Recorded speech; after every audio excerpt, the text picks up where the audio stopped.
by the Console Explosion. My name is Vix Caswell, and I'm here to bring you the news. Sega has announced a new game in the Sonic series for the Nintendo Wii U and 3DS called Sonic Boom. They've also announced a new TV series to be coinciding with the video game's release.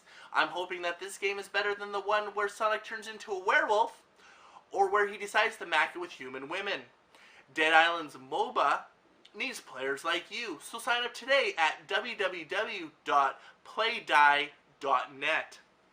Amazon, the big internet giant, has bought out Double Helix. Double Helix has brought us great video games like the Xbox One exclusive Killer Instinct, and they're currently working on Strider. I'm really hoping that Amazon decides to continue to make great titles like these and not decide to try to make a console. This just in, Amazon wants to make an Android-based console. Great.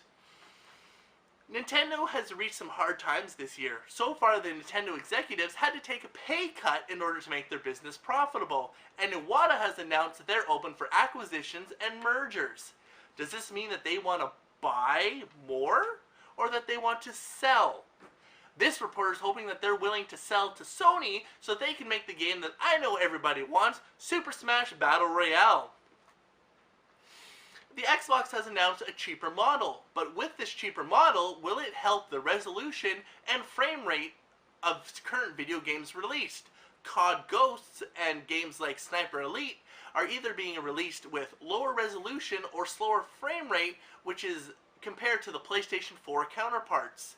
Hoping Xbox decides to fix this as soon as possible with the new cheaper model. Also, DLC for Borderlands 2 will be released on February 11th for $2.99, named Mad Moxie and the Wedding Day Massacre. I'm buying this as soon as it comes out because I think Moxie is hot as hell. Now I'm going to pass it off to a wrestling correspondent who has some great wrestling news in the lowdown next.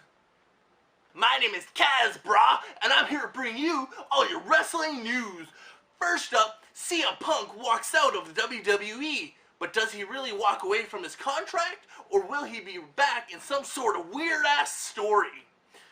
Quite frankly, I think CM Punk is better off without the WWE, but I mean, you know, the Green Power Ranger, Jason David Frank, has announced that he's decided to challenge CM Punk to an MMA fight. This is something that I'd love to see these two square off in the octagon. Pow pow pow, CM Punk, best in the world. In other news, Sting from the TNA and WCW legacy apparently is going to sign with the WWE. I am absolutely shocked. I think this is going to be a great addition to the WWE. You put the icon Sting versus the franchise John Cena to see really the battle of WCW and the WWE. Oh yeah! Also, WWE has lost out on great talent of Davey Richards and Eddie Edwards as they've signed on to the TNA's Total Nonstop Action. And also in Total Nonstop Action news, Jeff Jarrett walks out of the company and decides to team up with my good old boy, Toby Keith, to make their own wrestling promotion.